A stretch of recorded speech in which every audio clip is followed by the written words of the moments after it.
Usapang totoo, walang preno. You under Vlogcaster, real talk lang, walang plastikan.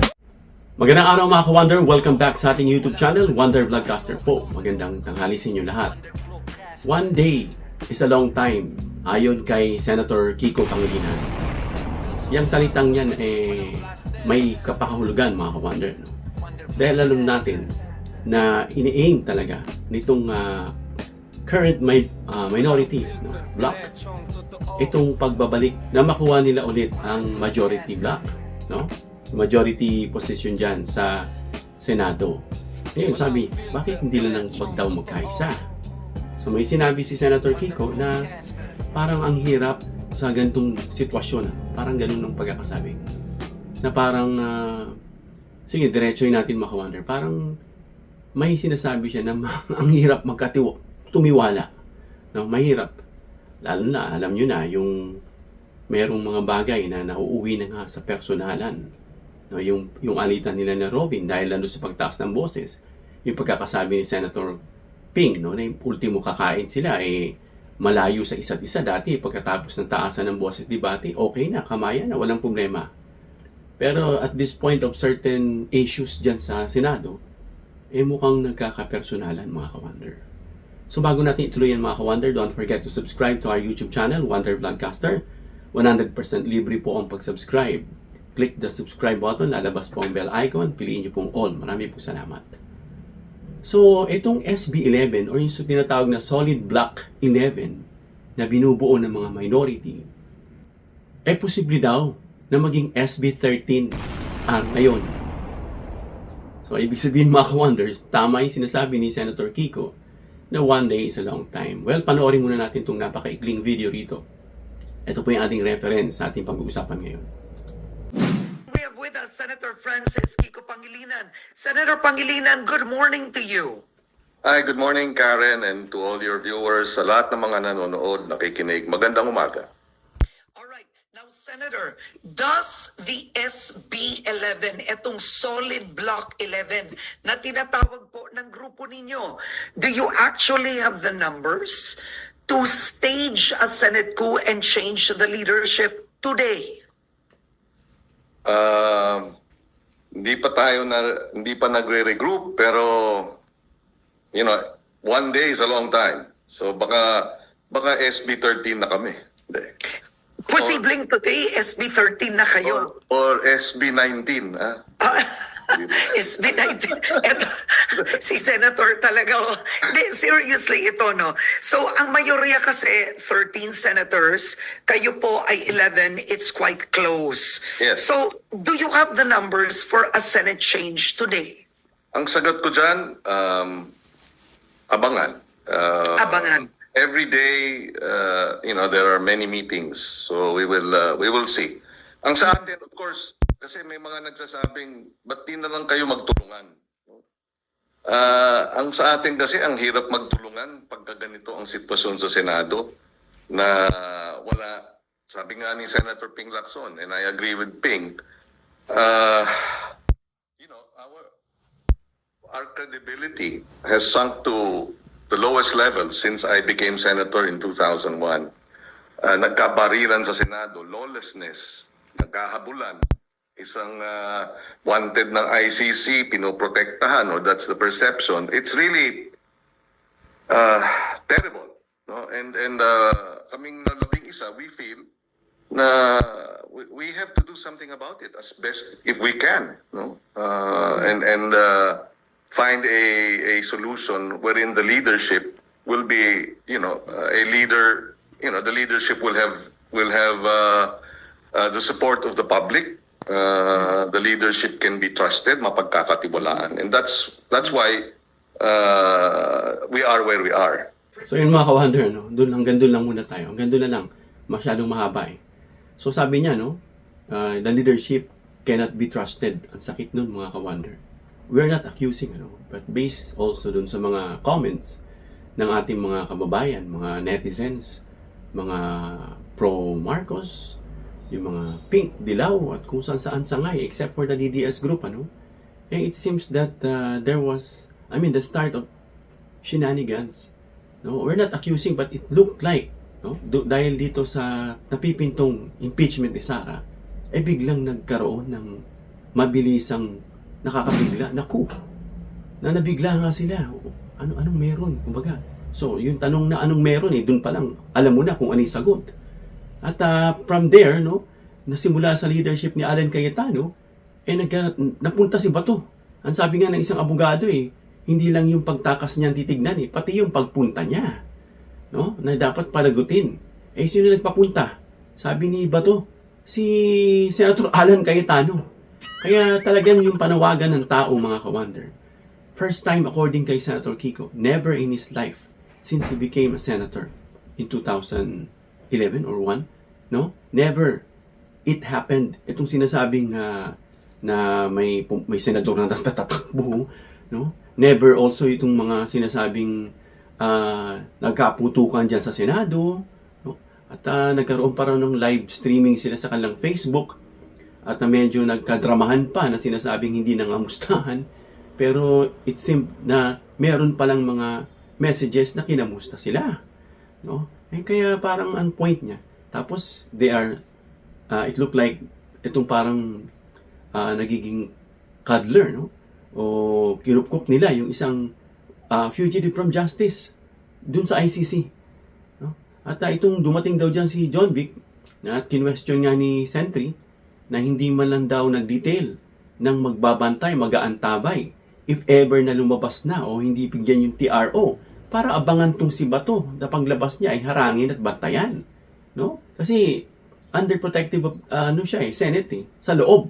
Pero pag lumabas, kaya pwede lang abangan. Kaya doon din nako-question itong executive. Bakit daw hindi ginawa iyon? So balik tayo sa sinasabi ni Sen Kiko na first time nga, no, nananawagan, first time na wala siyang narinig na ever mula naging senador siya na ang isang Senate President ay pinabababa sa kanyang posisyon. Ang talagang gusto. And hindi nila pwede pagkibit-balikat, no? Kailangan natin mag-Tagalog dito ng gusto para yung iba rin na ating mga kababayan na hindi ganun ka sa English maunawaan nila ng gusto, no? Na ito raw si Alan Cayetano ay pinabababa ng taong bayan sa kanyang posisyon, no? Yun sinasabing first time na nangyari sa kasaysayan ng Senado. At yun nga, speaking of SB 11 to SB 13, dalawa ang maaring tumawid. At it could happen within the day. Bakit sabi niya nga, one day is a long time. If not today, maybe 1 week is a long time. Na pwede ring mangyari yan, mga ka-wonder. So bakit talagang they need to do something? No? They must do something, no? Para makuha nila. Hindi yan pwedeng pabayaan dahil yan ang demand ng taong bayan na pababain, no? Ibalik itong dating minoriya at pababain itong si Alan Cayetano. Dahil nga, mga ka-wonder, ayon dito sa mga pagkakasabing dito ni Senator Kiko, ang hirap tumiwala. I myself, I am a Christian also like Senator Cayetano. No? Pero maraming mga argument dyan na pinupuri siya sa mga Christian groups na hindi nila naunawaan. Kasi hindi lang ako, marami rin kami na nagre-rebut at nagre-rebuke sa mga ganyang statement. Na they think, because Alan is just a Christian, yun ang pinaka-generic doon, pinaka-title. Christian kasi, kaya dapat suportahan. Pero hindi na nakikita yung loob, no? Na kung hihimayin mo totoo bang nagma-manifest, no? Bakit ang daming galit sa kanya? Even yung mga kapwa niya senador hindi nagtitiwala sa kanya. And then when he sees na parang hindi na naniniwala sa kanyang tao o yung media o sino man, and then automatically he will quote a Bible verse. No, parang nagiging depensa niya. Sabi nga ng mga verses doon, masasakit man, ayoko nang banggitin birang patama sa kanya. Grabe, mga ka-wonder. So hindi porke nagko-quote ng Bible verse, pwede mo nang paniwalaan. Then again, sabi ko nga sa inyo, when Jesus Christ was in the wilderness, He stayed there for 3 days, preparing for His ministry. Then, there came the devil and tempted Him. Tried to tempt Him but he was not successful. No? He even quoted Bible verses. Nasusulat, sabi ni Satanas. No? Ikaw itong ano, at yung sasaluhin. Nasusulat, ganito, ganyan. Ginamitan din siya ng scripture ng Panginoon. So, ang magandang panlaban sa mga taong nagpo-profess na sila ay Christian but their action denies them is use also the Word of God, no? Para ma-rebuke sila. No? So, ayun lang sinasabi natin na of course, we are proud that there is a Christian. But is it not compromised? Yun ang tinatanong doon eh. Nakilala siya bilang DDS senator. Kilala siya na bilang tagapagtanggol ni Duterte. At kilala siya mga kawander sa mga past niya mukhang hindi maganda yung remarks. Being a Christian, your testimony is very important. No, yung testimony mo. Sabi nga ni Mahatma Gandhi, no, when one time Mahatma Gandhi entered a Christian gathering, he came inside and sat with them, and then he was driven away. They drove him away outside the church. And from that moment on, Gandhi hated the Christians. I mean, yung Christianity na religion. Sabi niya, I love Christ, but I hate Christians. And that is the classic example of these professing ones, that they are Christians, speaking out loud, raising up their hands in the midst of the congregation, but they are not actually convinced within themselves that if they really are Christians, no? Yung sinasabing nagpo-profess o nagpapanggap. So yan, anytime within the day, pwedeng mapalitan. And sabi nga, huwag kang mag-relax. No? If not today, within the week. Kasi they have to do this. They have to take over because they see the necessity. They see the urgency. No? This is the demand or a demand coming from the public, even from the universities, from UP, no? And from other institutions and personalities. They're calling out for Alan Cayetano to step down. Biruin mo yun, first time. It never happened. It's unprecedented to call out a Senate President to step down from his position. Grabe. Yun ang nakikita ron kasi may nakikita sila na may parang maneuvering, no, na parang hindi maganda, na they wanted to be in the majority, to take charge and to be in control. No? Yun kasi ang nakikita dyan mga kawander. This is an opinion and this is what the public is saying. This is the outburst. This is the rant of the public, mga kawander, na hindi natin dapat i-disregard. So sabi nga ni Senator Kiko, kaya nandirito ako, kaya nandirito kami sa aming kinatatayuan. That is a figure of speech, but it has a deep meaning. Meaning, ibig sabihin niya, he preferred to be with the minority group dahil nakita niya yung the other side. Now, how can you trust? Sabi nga, why don't you just work together? Sabi niya nga, ulit natin, paano ka makapag-work together with them when you cannot trust? Yun ang parang dating, ito nga, nagkaroon ng coup, nagkatakbuhan, it seemed that Dato de la Rosa was protected, ang taging city of refuge itong Senado. Pinotektahan yung senador. Pero hindi prinoteksyonan ang Senado. Yun ang masaklap at masakit sa kanila. No? Na ang taas ng tingin ng tao sa Senado. And then, for just one person, of course, tama. You should also protect your colleagues. No? But, you should follow it. You should protect him.